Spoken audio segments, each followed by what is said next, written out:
তাচ্ছিল্য মস্করা, আল্লাহর বিধান অস্বীকার, প্রকারান্তরে আল্লাহর বিধান ভালো লাগে না, এইরকম কোনো ভাব ভঙ্গি করা যাবে। কিন্তু আমরা তো দেখতেছি আমাদের কিতাবের মধ্যে পর্যন্ত ঢুকাইছে, বানায় গল্প শেখাচ্ছে বাচ্চাদেরকে। কি গল্প? একজন মহিলা, তার বাড়িতে আগুন লেগে গেল, আগুন লাগার পর উনি বাড়িতে ঢুকলো, ঢুকার পরে সোনা দানা সব বের করে নিল, নিয়ে বাহিরে চলে আসবে।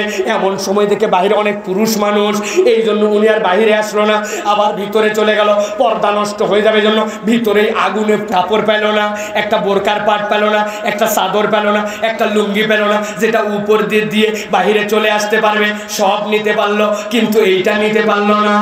এইটা মূলত গল্প শোনানোর উদ্দেশ্য নয়, এইটার দ্বারা পর্দাকে তাচ্ছিল্য করা, পর্দার প্রতি ছোটদেরকে বিরূপ। আমরাও শপথ নিয়েছি, পড়লে ভালো, না হলে এরকম বই আমাদের বাচ্চাদেরকে পড়াবো না।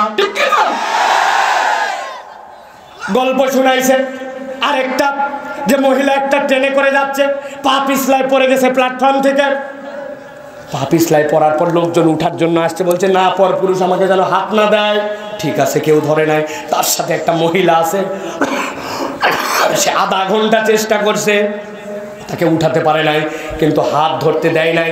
আধা ঘন্টা 30 মিনিট, এরপরে উঠতে পারে নাই।